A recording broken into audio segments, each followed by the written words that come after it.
So yeah, I'm at the Richmond station on my way back home after the India-Zimbabwe match at the MCG. Many Jitendras around me. They're all very happy. And one fellow just said "Jeetega by Jeetega," as you could hear in the background. TV umpire to director, we have a player review. Can we rock and roll, please?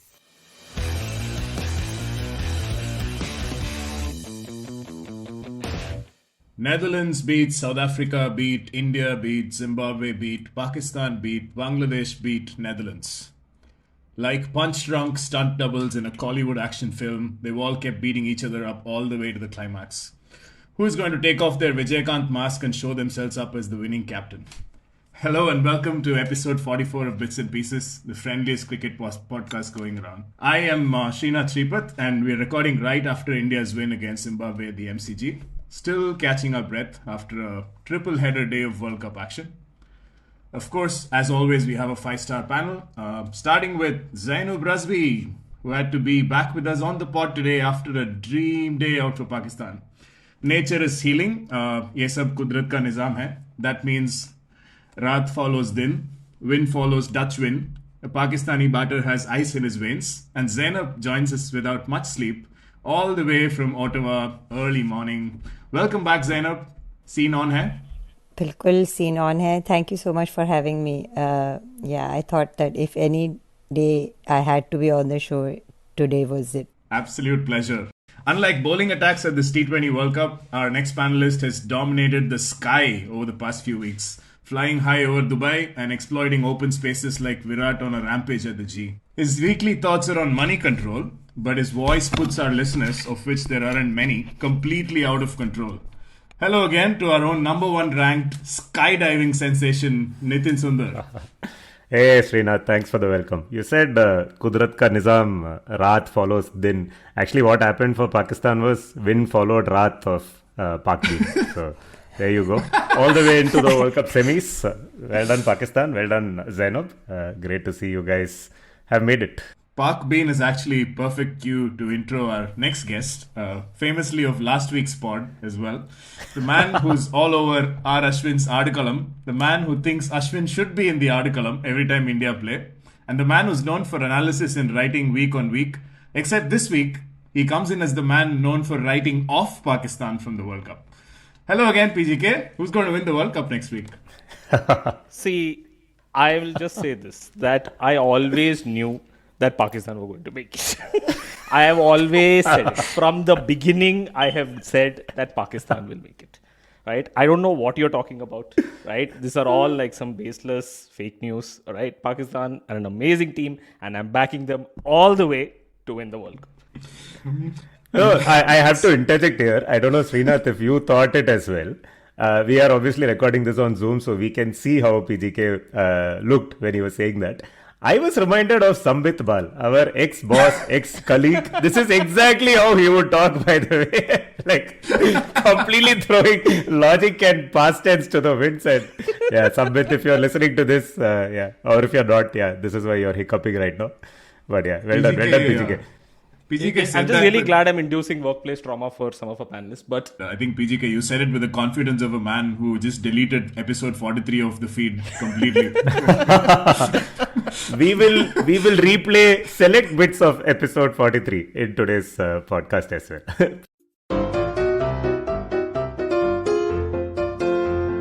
today is episode 43 and we are recording this at 8:30 in the evening, just minutes after India lost to South Africa, effectively knocking out Pakistan from the T20 World Cup.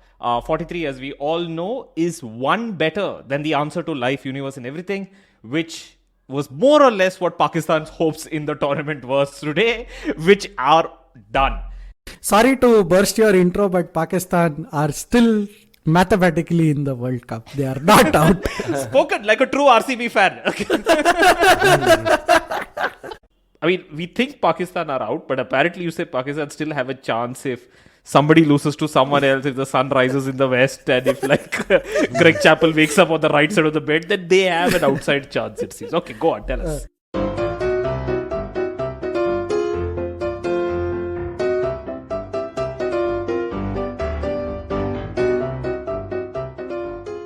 actually speaking, I'm just like really, really happy. And yeah, obviously eating humble pie. And yes, so congratulations to Pakistan. And really, the World Cup is now alive. It was always alive. It was a great World Cup. It couldn't have, like, this is exactly what the script needed. And now Pakistan is there. It's so much fun. Awesome. And finally, our last on Zoom guest, before we introduce Mohan, who's at the MCG today, is the man who's been all about the return of the king. The World Cup's been about the return of the king, and we have our own man who's been in fine form throughout the tournament with some top-notch writing and viral tweets now gracing world-famous TV shows. The man who slotted into the panel at 2 minutes notice, much like Ashwin remembering how to bowl off-spin last minute against Zimbabwe today. And back on his podding streak. Welcome back, Chopernos, Abhishek Chopra. Thank you so much, Dar. Thank you. Obviously there's lots to get through. Nitin's, let's start with you, right? 15 of 16 teams at this World Cup won at least one game, right? Like every other day, lower ranked teams are beating higher ranked teams. Defending champs are out, and inevitably for a World Cup in Australia, Pakistan are facing New Zealand in a semi-final once again. Has this been the greatest group stage ever in a World Cup? Oh yeah, and in fact I wrote earlier this week, before all the action that unfolded in today's triple header, that this is already the best World Cup, best T20 World Cup that we've watched. And this is, in fact, was before Pakistan even beat South Africa, right? And not many people were we all thought Pakistan's campaign was pretty much done at that point, right? And then they went on to beat South Africa, and then everything that happened today with Roelof van der Merwe shoving it back into his original home, which was South Africa, with that wonderful Kapil Devis catch that eventually put South Africa out of the World Cup. And then Pakistan doing everything they could to not win against Bangladesh, but then Bangladesh were doing a Bangladesh as well. So Pakistan managing to put it past them. We just had one dead rubber, right? India-Zimbabwe really was the only dead rubber. And in fact, plenty riding on that game as well, because India losing today would have meant that they would be playing New Zealand in the semi-finals instead of England. And some would say it would have been ideal for India to be doing that. I don't remember the last time we had a tournament with just one dead rubber in it. So fantastic World Cup. Yes. Zainub, only fair that I throw to you. I don't know how you were feeling around 6-7 p.m. your time before the first game, or I don't know if it was even earlier. Was there any belief at all that Netherlands would kind of revive your World Cup all of a sudden? Well, to be honest, I think there were two camps, and there was one camp which has pretty much, they figured out, okay, this is not the World Cup, it's not going to happen. Australia, Mulki Manus and all that. The other group were like, the way we had lost a couple of those games, they were like, no, this is peak Pakistan haal happening, this is the vibes just starting. And there were a few people who had actually predicted that no, South Africa will beat South Africa, and then South Africa will be so disheartened that they'll lose to Netherlands, and then nobody will be able to stop us. Then the real Pakistan will show up. I guess the nature of the losses against India, against Zimbabwe were such that you did feel like it was just Qudrat or Kismat which didn't go in our favor, and we weren't completely like outclassed or outplayed. Even the worst skeptics were actually, most people would be hoping for India-Zimbabwe game for the favor. But it's pretty wild that it came down to the Netherlands game. For me, it didn't start at 6 p.m. more started like 10 p.m. So it was like throughout the night. So yeah, it's pretty wild. It's hard to describe what we're feeling right now. And you said you woke up people in the household, as you do when these things happen. Oh yes, my kids were about to go to sleep, and I kept scaring them. My 7-year-old definitely cried because I was screaming too much. So, and it's not even the first time. And I was screaming more in the Netherlands game because I was so. This was such an uncharacteristic South Africa choke. It was a South Africa choke, but they were never ahead of the game. So Netherlands started well and they kept playing well throughout. As opposed to that, in the Pakistan game, I was very nervous because, Pakistan can do stuff, especially in the batting. So I wasn't screaming so much. I was constantly... Pakistan can do stuff. And then Shan Masood happened. Yeah, Parishan Masood. He happened today. He was like, that's what he called it. We were like wondering why he was sent in. It was probably just because of the left-hand combination. But after Shadab played so well in the previous game, I thought, Shadab would be sent, or even Iftikhar would be sent. But because he has that reputation of being like a cool customer who doesn't panic in this situation, but it paid off. It was at that stage, it was like a full-on Hagna competition, right? Who can shit this verse? Like Bangladesh were doing all sorts of crazy things in the field. Pakistan were running like crazy, but it was really crazy. But somehow we managed not to lose. So I'm glad. I mean, for once I thought, yeah, if there's only 130, it's less than 130. It's even less than the target that we couldn't chase against Zimbabwe, and it's the perfect target for Babar and Rizwan to do a Babar and Rizwan, and they almost did it, but we still managed to screw the chase, but thankfully not completely. I mean, somebody referred to it as like the 92 parallels go beyond just the fixtures. It also goes back to Babar and Rizwan's run rate in these games. Like that's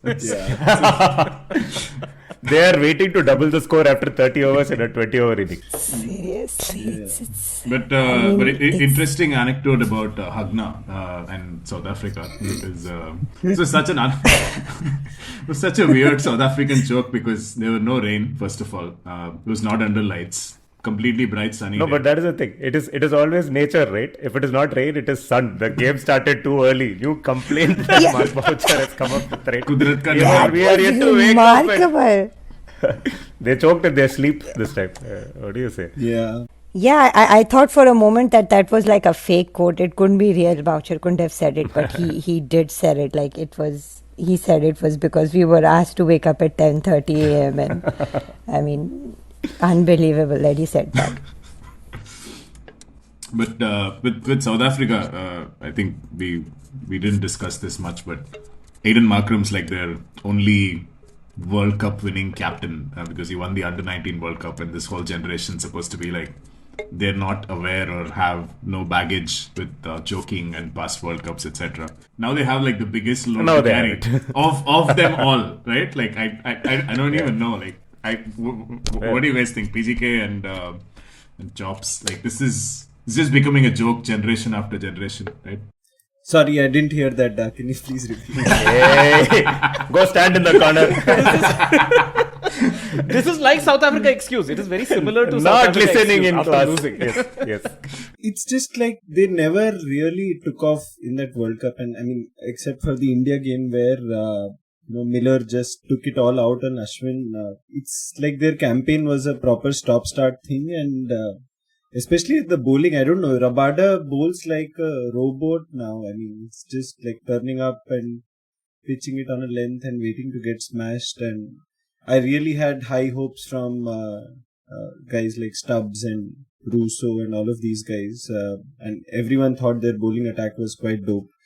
But yeah, I mean, it's just amazing how they managed to, just go down several notches in these tournaments. And I really think that they need to look at other options for captaincy. I'm not sure Temba is really providing that. So if they can get someone who gives them a kickstart in the batting, I think it will be really worth it. And South Africa, I don't know how you can continue to be a fan of a team like that. I mean, Pakistan at least gives you the highs if they give you the lows, or India, you had an entire 2 decades or whatever. But South Africa, except that, I don't know, what is it? The 143 Sachin innings in Dhaka, that knockout is what they've won as a global tournament. Other than that, it's just a bare cupboard. Do they? Well remembered. Well, yeah, that's a great recall. This is the 98 edition, or Yeah. When it was called Knockout. Mini World Cup. Yeah, Mini World Cup. Yeah. In fact, I think Mark Boucher wasn't in that squad. So they don't even have that in their dressing room. Right? They only have the baggage from Mark Boucher of being there in 99 and in 2003. 2003 where he defended that last ball. Yeah, at the crease. I know we have spoken about South Africa and all of that is true, but can we just agree today in this podcast now that Zainub is also not over here, that between all of us in the subcontinent, which is India, Pakistan, Sri Lanka, we are all united in our dislike of the Bangladesh cricket team. Can we at least agree on that over here? Let that be the headline of this. I had fingers on the reaction button waiting for you to say the B word. There are millions of hearts that popped up on the screen for people who will listen to it as just a podcast. Yeah.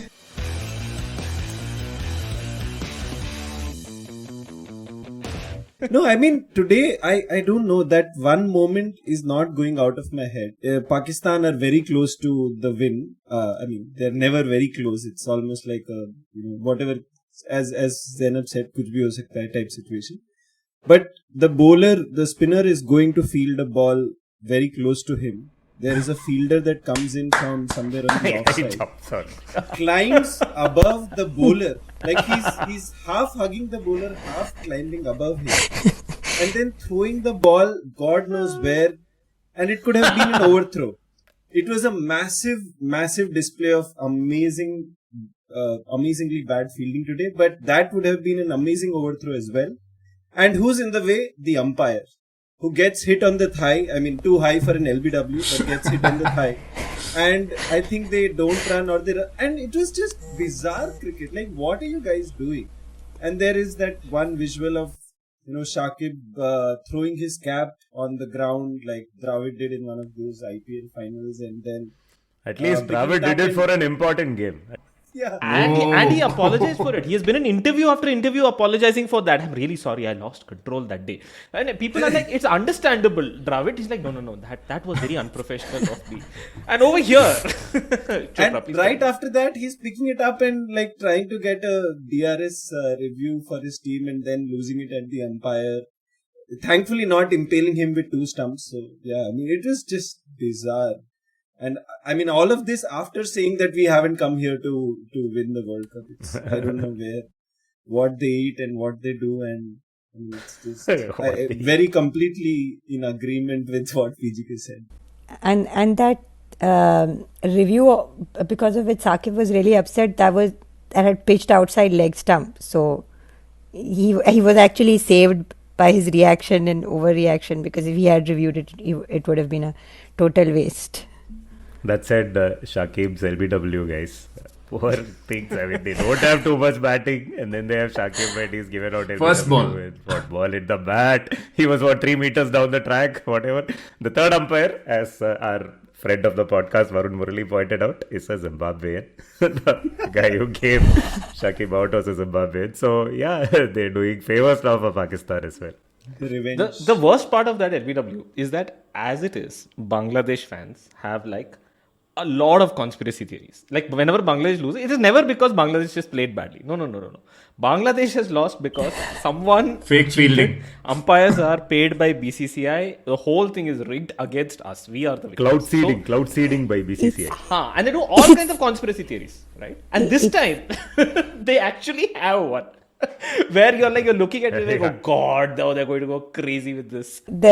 How far he was down the pitch, that was umpire's call, but how quickly the third umpire decided that it was bat hitting the ground, that was pretty remarkable. I mean, I can only say that was another instance of Pakistan just getting some luck, which we were due in the first few games. I mean, so many little things that could have gone our way didn't, and it was only fair. But I feel for Bangladesh, because now they'll have this one thing that they will cry about for a long time.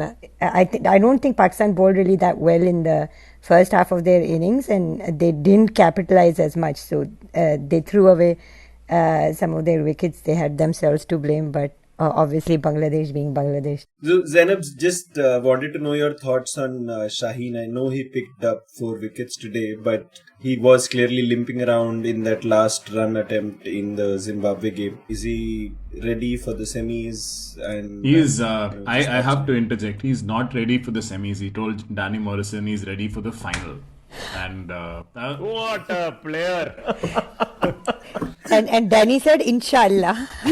Wow. link in the show notes.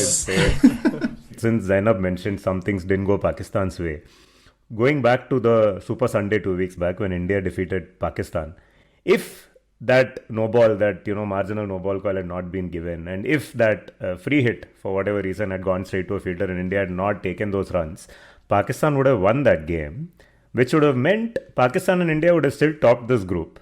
But Pakistan would be playing England and India would have been playing New Zealand.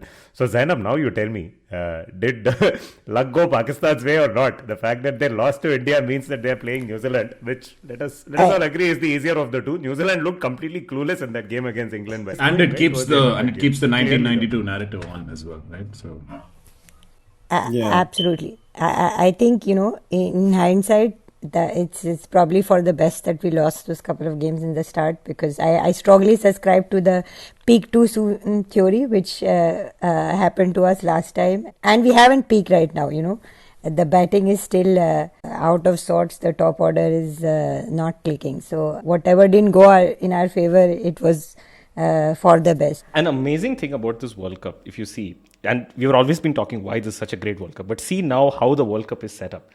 If you have any combination who wins, it is still a narrative that you basically can have. If India and Pakistan come into the final, we know the narrative.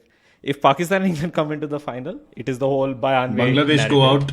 If England and New Zealand come into the final, we know what's going to happen. So that is the beauty of this World Cup. What is the fourth combination, by the way? New Zealand, India. No. New Zealand and India is the other combination, which of course is a ongoing ICC love of course, story. Exactly. That's also a narrative. Countries. So yeah, that is also For MSD. fantastic. It couldn't have been better.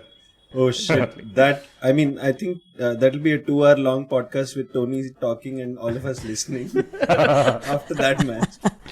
Oh my God! Yes, but can you think about it, guys? This this group, which we thought was the straightforward group, eventually all the comedy ended up happening in the India, Pakistan, South Africa, Zimbabwe group.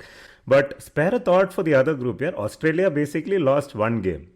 Right, they got hit badly by Finn Allen in the first match of the World Cup, and that's it. They're out of the tournament, right? But man, Australia really didn't help themselves, right? Like if you think about it, the last two games, if they came off with a better margin of victory, they might still have gone through at some stage. And what do? Yeah. They drop Mitchell Stark and call it a tactical decision. Apparently, Afghanistan have like the worst average against left-armers or whatever, and like it doesn't even answer to tactics, but it's Dan Vettori tactics, so I can understand what it is. So. Was it tactics or was it some injury that they weren't playing up because you're leading into? Officially it was called a tactical decision.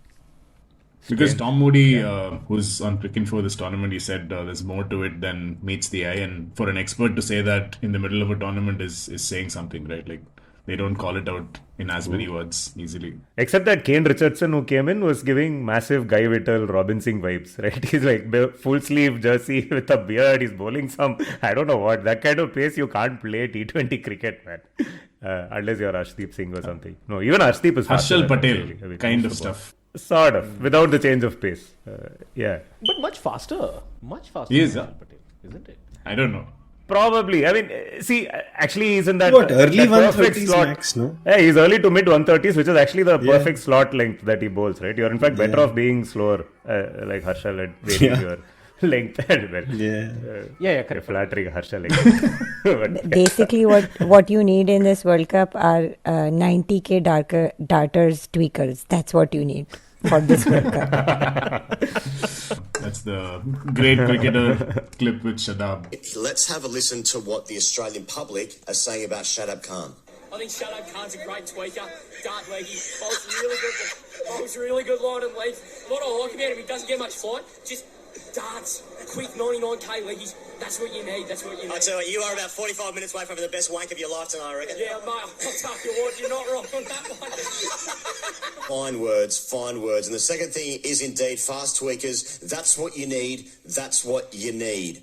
But speaking of Australia, it's kind of unending, right? Like the whole Finch thing. They said it was an injury again. They played Cam Green, which they should have done all along. And now what's happened? The guy doesn't even get a farewell game. He's benched for the final one, and Australia eliminated. So that's the end of his T20 international career. So. Some captains have all the luck, right? If you remember how Michael Clarke made the 2015 World Cup final all about his own impending retirement. Yeah, poor Aaron Finch. There was this very nice clip, I don't know, was it after the Netherlands match? Yeah, where Netherlands are walking out, Babar and Pakistan are walking in. Babar gives a thumbs up to the Dutch team and the Dutch boys, and one of them calls out to him that they should now win. So that I think the Dutch finish fourth and get some automatic qualification for the next World Cup or something. Yeah. And obviously it helps. So they finished ahead of. So yeah, that was a interesting. nice little moment there, which can only happen in like a World Cup setting and in a triple header at the same ground. Also well done. Yeah. The thing is that it's anyway, no one knows because Netherlands are also new to cricket. So you can't blame them. They don't know Pakistan.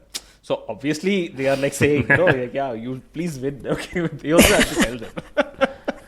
Yeah, I was amazed hearing on the commentary that the structure of the qualification, it seems farcical. I mean, whoever finishes bottom two has to then go and, if for example, if it was Netherlands, they had to compete in a tournament with 30 other teams and only the top two get to qualify.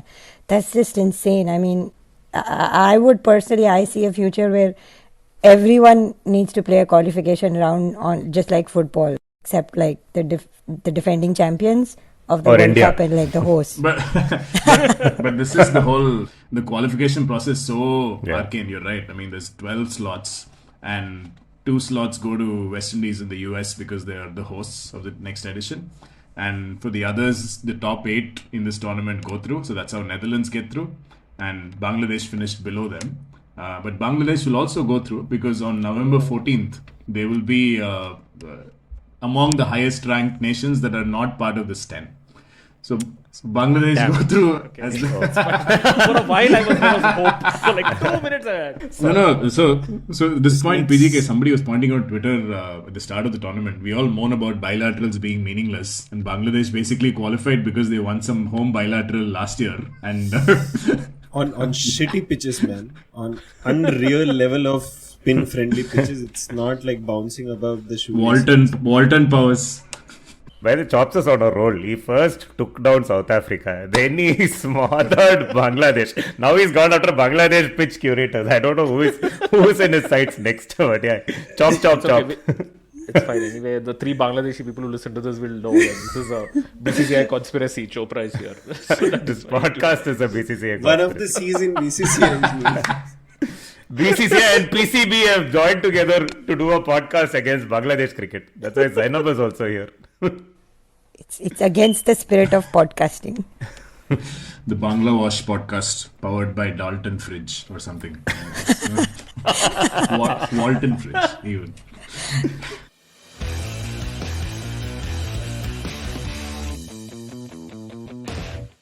We should spend maybe 10-15 minutes talking about the semi-finals.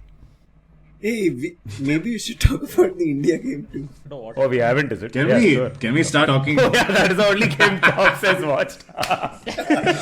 He's waiting. I mean, I think there's only one place to start with the India game, right? Like Surya Kumar Yadav's consistency.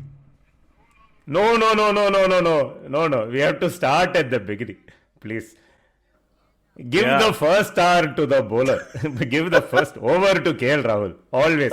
What is this? It's like some birthright or what? He's just playing maiden after maiden in the first over. There's no intent to take a single and get off strike. Why is Rohit Sharma even giving him the strike in the first place? I mean, don't answer that. It's a rhetorical question. I know Rohit Sharma has been batting like shit as well. But guys, the parallels with 2011 just don't stop, right? For me, the best parallel is this. Virender Sehwag in 2011 would take one review for himself. Everyone is looking at this World Cup and seeing parallels. Oreo. Exactly.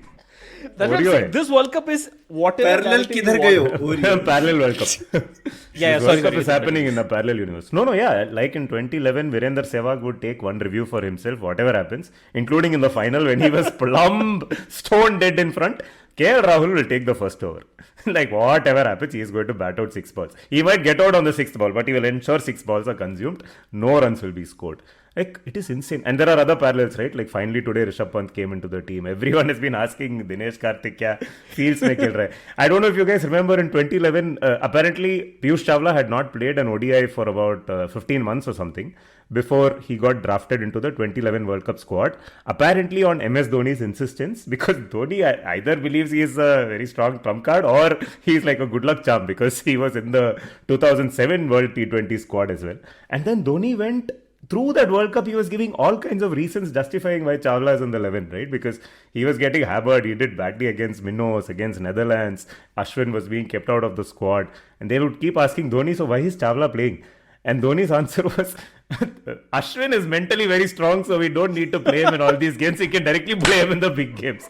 But Chawla needs to play this. He actually said this and he used some car analogy. He said I have 10 bikes in my thing. I don't need to use them every day. Yeah. But I miss Sehwag, man. Before his Twitter ranting days, he used to be this legend at post-match press conferences. In the first game, man smashes 175, turns up and says, how did that go? He said, like, everybody played well except Srinath.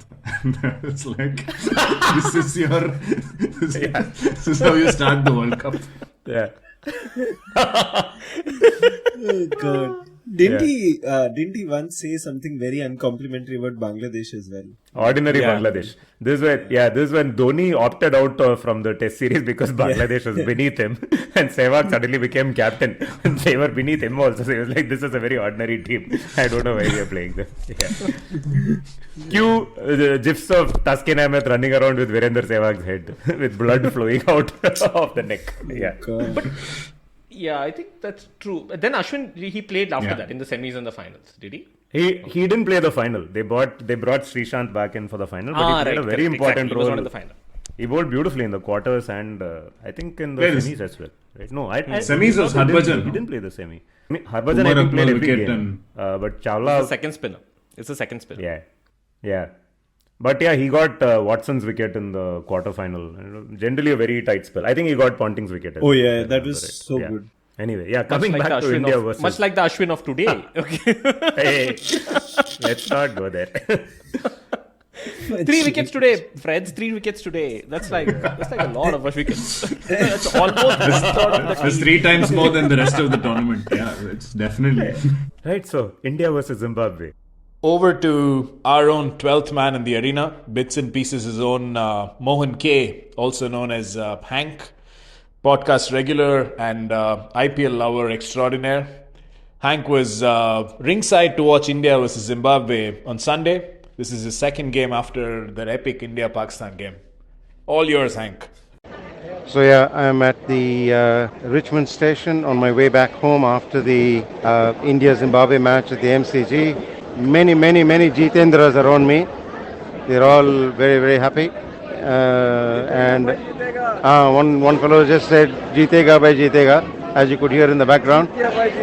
The match was pretty ordinary. I wouldn't say it was a foregone conclusion, but it was pretty ordinary from most perspectives. The Sky show was quite extraordinary.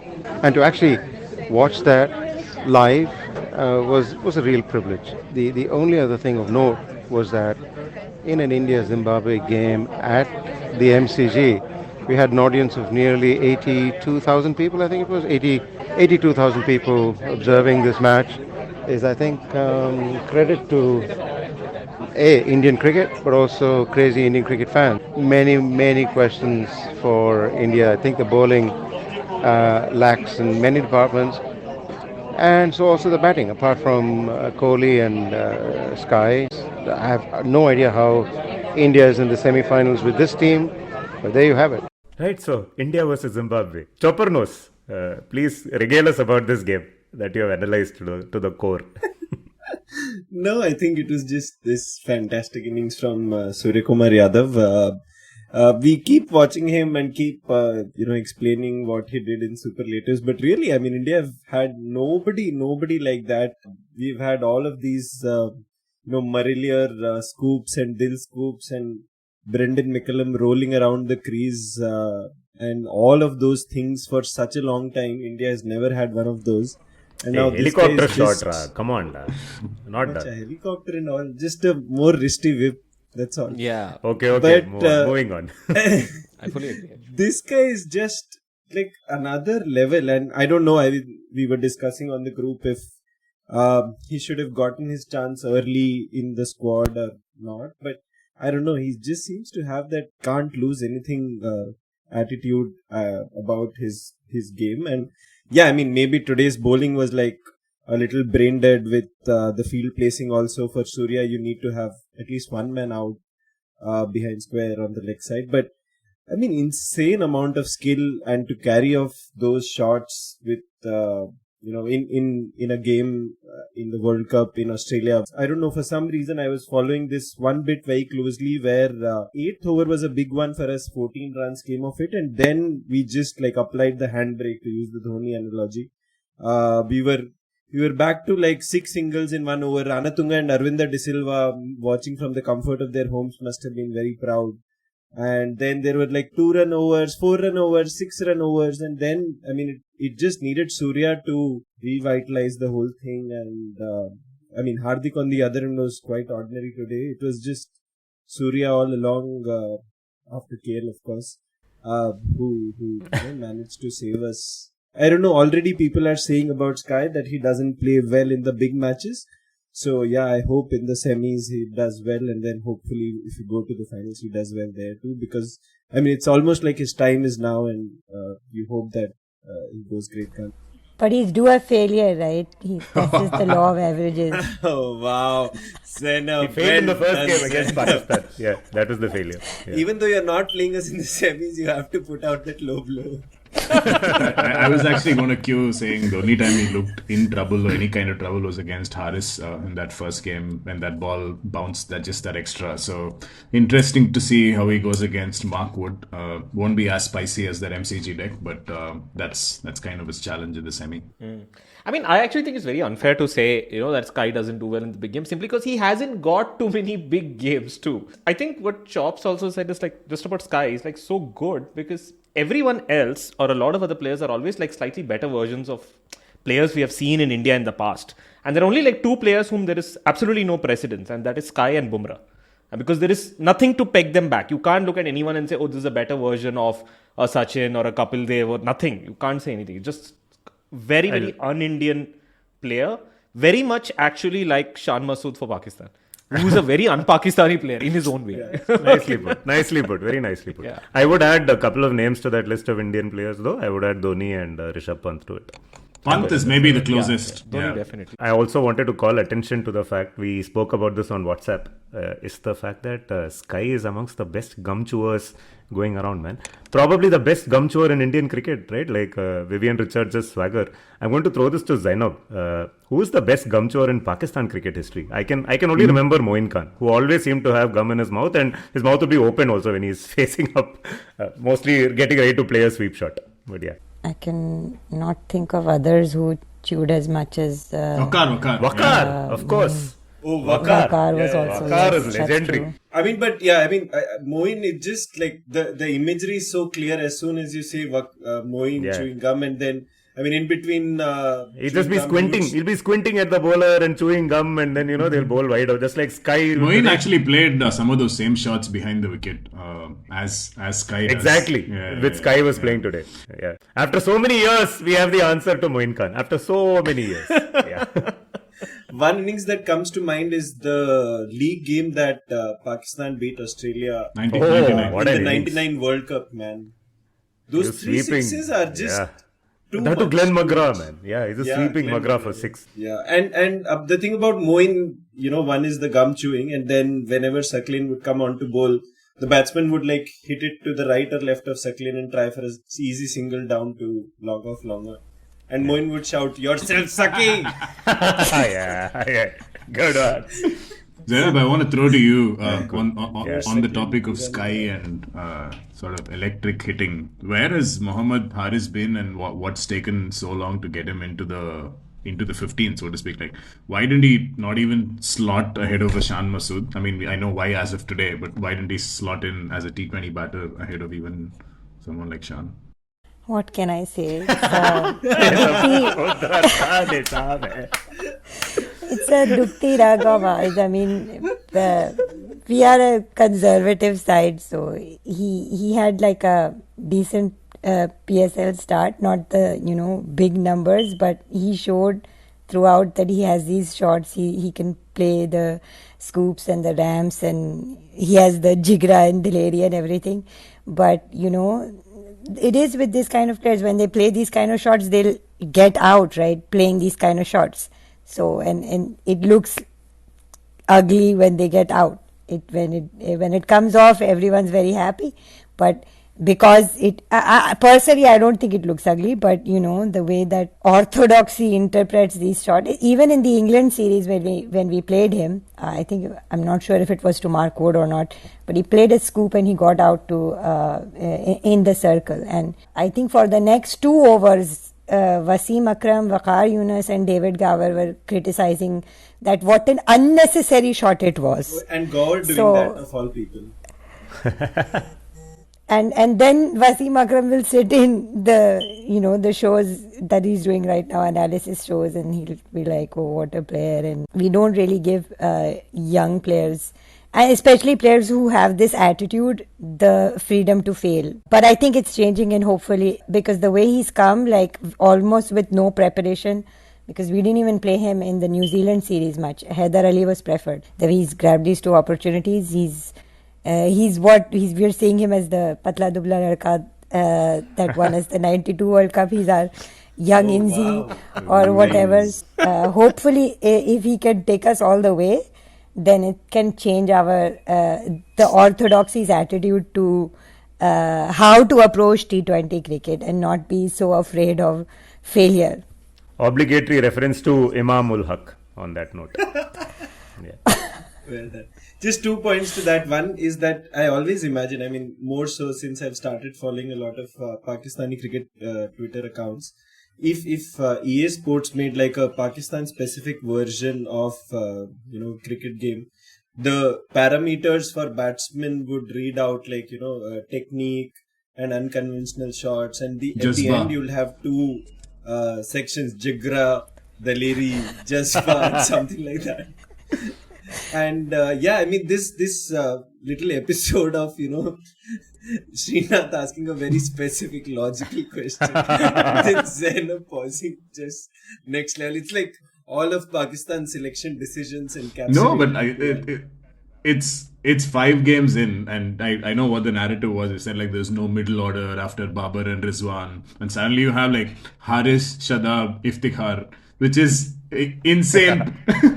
So the guy scoring all the runs, batting better than all anybody types else of power hitting is available within those 3, right? It's just like it's crazy. The old guard Malik and Hafiz, not so much Malik, but Hafiz was actually skeptical of sending Nawaz and Shadab up the order also. He said this is not I'm quoting, this was his tweet, that this is not a permanent solution. The tournament only lasts 2 weeks, so it's okay. But do you now, what is the 92 parallel to Babar? There must be a 92 parallel to Babar. Rameez Raja played terribly in the 92 World Cup. He scored a 150 ball century in one of the games. That is Babar, I agree. Yeah, exactly. I actually checked this when we discussed the parallel thing. I was online checking what the openers did in the 92 World Cup for Pakistan, and it's just adding up nicely. Who was it? Rameez and Sohail, right? Did Sohail play in that World Cup? He did. Sohail was there, but I don't think he was the opener. The opener was someone else. No, it wasn't in 92. No, Anwar. No, not in 92. Anwar was, his mother and father were teaching him how to that's true. He was quite young. Screw India's bowling later. What? No, but Rameez scored a 150 ball 100 against West Indies, right? Yeah. That's a game in which West Indies chased down the target for no loss. I think Lara got 100 as well.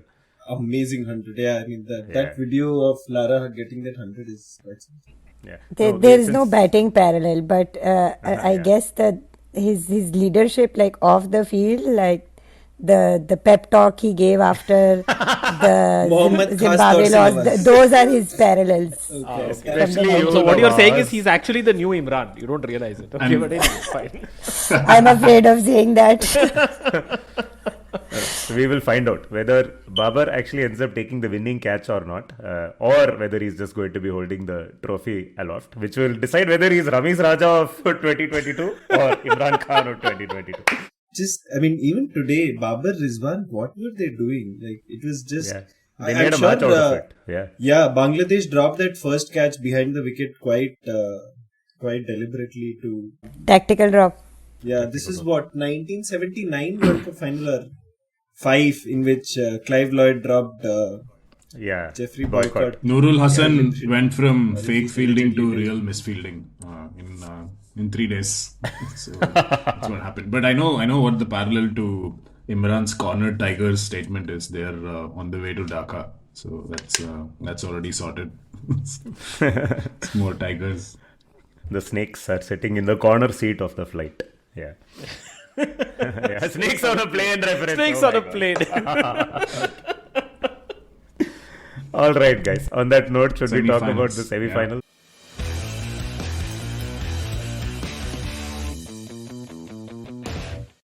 First question about the semis. We have Tony sir to analyze New Zealand this time next week, and will New Zealand even be a topic to get through to the final? I don't know, because considering India's history, I don't think they won against New Zealand since the 2007 World T20 in an ICC tournament. That's the last. They didn't win in 2007 also. They lost in the 2003 World Cup. 2003 was the last time they beat them in an ICC. I don't think they played New Zealand in 2003, did they? They did. They did. Yeah. And they nearly lost that game also, right? I think Dravid was dropped, so if I remember. That's the last time. So it'll be almost 20 years since India beat New Zealand, and might continue if they don't win against them. Well, but this is assuming India will play New Zealand in the final. Like, where did this assumption come from? No, mentally, I'm still completely confused about the semi-final lineup, because I've been talking about this for 3 minutes, thinking India playing New Zealand, India playing England in the semi-final. Well done. Superb. So, it is Pakistan versus New Zealand at Sydney on Wednesday, and India versus England at Adelaide on Thursday. These are the two semis. Just as bad India's record is in World Cups against New Zealand, I think Pakistan's record in World Cups against New Zealand is just as good, especially in semi-finals. Excellent. I think it's great news for India. I originally thought it's... Great news for the organizers as well. Great news for BCCI. Because even if India are going to lose to England on Thursday, there will be lots of tickets sold for the final between Wednesday and Thursday after Pakistan beat New Zealand in the first semi-final. I think all of us agree that Pakistan are favourites for Wednesday, at least, right? Yeah, like random crystal ball gazing. I think Pakistan actually want Babar and Rizwan to be at their best against New Zealand. If they can play out Bolt and Saudi in the first 5-6 overs, I think it's Pakistan's game. Regardless of which team is batting first, the game could get decided in those 5 or 6 overs, I feel, because Pakistan's fast bowlers are going to do well against as confirmed by the 2-0 head-to-head in the recently concluded Bangladesh series. You can't say recently concluded just like that on this podcast, at least. Yeah, exactly. Phrase to be used object. But Sydney, how has the pitch been so far? I mean, from whatever matches you guys have seen. I think it's spin, but not as much as back in there. But it definitely is a fairly spin friendly. Could you recall which are the games that happened in Sydney? They played yesterday, right? I think the game yesterday. I think New Zealand have played at Sydney the last few games, at least last couple of games. Yeah. Where did they lose to England at Sydney? Like if you see Sodhi's bowling, that's what I was talking about. I think if you see Sodhi has bowled well, and I think it was at Sydney. Those couple of games that Sodhi played quite fantastic. Then Shadab will get into the game as well. So, Yeah, but my worry is we haven't been playing Sodhi very well. Even in that Bangladesh series, we didn't play him very well. So, but it'll be like I think a very front-heavy game. Whoever gets the better in the power play in the early overs should be able to dominate that game. Yeah, hopefully I think Babar can manage the New Zealand pace attack, whatever swing is on offer. A player like him, his time has come. He can't be out of form for now that long, please. And Pakistan he's not KL Rahul, he's better than that. Hey, Ooh, don't say that's a our word headline. against KL. We can say what we want. So Pakistan beat South Africa also at Sydney. By the way. The, So to fond memories. They have to good Job's memories of question that earlier, ground. like Yes. the slower the spinners are bowled, they've gotten better results. So 99k darts might need revision for the semi-final. That's the only thing for Shadab. Although today's game was in Adelaide, I think Shadab did mention that after his first 2 overs, when he got hit, Suckland came on and he told him something similar to bowl it slower. So Yeah, no, he's really a handful. I mean, I'm glad that. I mean, you always thought that this was a good, solid guy with a cool head on his shoulders. I'm glad that he's come about so well in this World Cup. Shadab. And the last time, I'm just checking, the last time that Pakistan played South Africa at Sydney, right? And this is where Pakistan got 185 and then knocked out South Africa for 108. Yeah, And that's what. So Shadab that's the got, ground where Shadab got 2 for 16.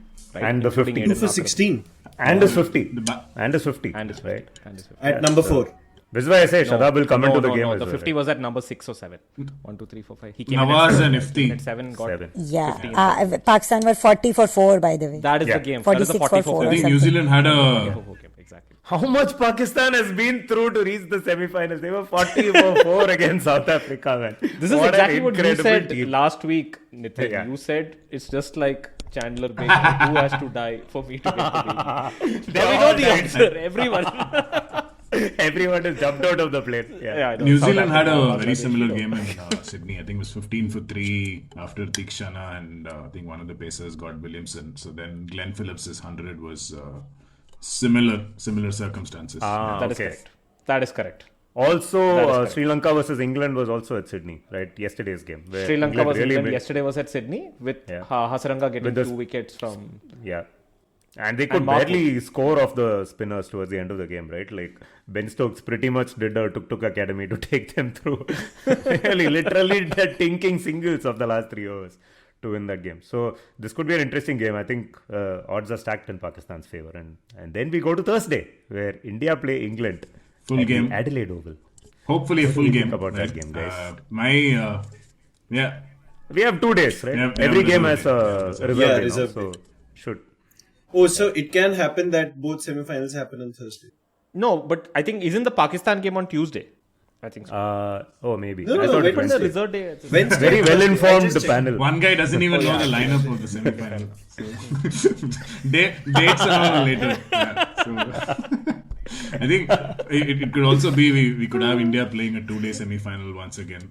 Hopefully not, but Oh my God, let's not go there. Just be glad it's not That against That would be England. so enjoyable. Can we have Kettleborough as the umpire in that case? Just Fly in MS Dhoni to mentor the team. And Martin Guptill is anyway there, right? In the squad. Yeah, like we've been saying that look, this team will not even reach the semis. Not with the way how Pakistani fans talk about Pakistan. That's a different thing. Indian fans have to talk about it in a very different way. And now they're here. By all accounts, they have topped the group, right? Which has exceeded expectations of many, even the most cynical people. Some things are coming into order. Even though India has qualified right at the top, it is England which looks much more dangerous. Very, very 100%. obviously, even to a neutral observer. 100%. No are the team to beat. No if doubt. they put proper tactics, they'll bowl Livingston to KL Rahul first over. Maiden. It doesn't matter who bowls. Maiden. Yeah, it says something about a team that has the flexibility to send Malan at 8 or something. No, and they and you have look like at their lineup. They have like 9 batsmen and 7 bowlers. Is Malan injured? He was Did I read yesterday, somewhere but that before Malan that was they injured? tactically pushed him down to 8. and I think what Zainub said about or Zainub and Nitin said about the New Zealand Park game is going to be true about this one as well. Arshdeep and Bhuvi have been in general quite good in this World Cup with the new ball, and I mean Butler. Hales and who's the other guy? Butler. Those two will have to be stopped, and I think India might pull out a trump card with one of the spinners. I mean, deliciously possible Ashwin bowling to Butler in No the first chance. couple of... Absolutely no chance. Unless No, you I'm get just a saying that- non-striker wicket. Ashwin Okay, will no bowl if chance. Hales is facing. Ashwin will bowl Yeah. if Hales is facing. Yeah. Then he'll fall. Otherwise, no No, chance. I'm just saying that there is. I just I doubt sense it. that there is a chance of that happening. I mean, I think doesn't India make will stick sense, obviously. to. I think India Yeah, will stick to Bhuvi their and new Ashdeep. ball plans. But, also, yeah, I I think mean- it's a very potent matchup, right? And India, again, those first 6 overs when England are batting could end up deciding the game. Chops, the things that you're saying, what India can do, those are actually the things that England can do. That is the level of flexibility that is there in that team. Like a Moin can come in the power play. I can see a Moin bowling to KL Rahul. I can see that game. Okay, that is. One man bowls two kinds of spin. Liam Livingstone does one to lefties, one to righties. So, The scary part about England is Livingstone, Brook. These guys haven't yet really fired. Right? I mean, they are due big time. They are due to come. Even Sam Curran can actually properly whack a few. As we know very well. Games for England. Against India. What are you saying? Is this era Saeed Anwar? Yeah. And Chandrapal and Jimmy Adams, and we can go on. But I'm sensing a low scoring thriller. I am going to stick my head out and say Virat Kohli is going to score another big innings. Also because it is Adelaide. Kohli and Adelaide, man. Like, how many test hundreds does he have there? Like, n+1. Number of tests +1 number of hundreds. Right? Yeah. So... we spoke about people who are supposed to fire, and I also think you can add Butler to that list. I don't think Butler has really Butler hasn't fired since taking over the captaincy of the white ball. He's also due. He had one good innings, right, in the World Cup? He had one innings. It's just a bad World Cup for captains. I don't think any captain has done well. Rohit Sharma agrees. We have Rohit Sharma to represent. Aaron Finch agrees, man. Aaron Finch isn't even here to agree. The last thing we need to discuss about the semi-final with India is what is the 11? That's it. That is the only open question. Akshar Patel got one nice dolly of the last ball and might have just saved his spot, I think. I was genuinely thinking if they bring a Harshal Patel in, but Adelaide's not your baseman. Hey, don't insult her. I said spinners, you're randomly mentioning Harshal Patel. What is this?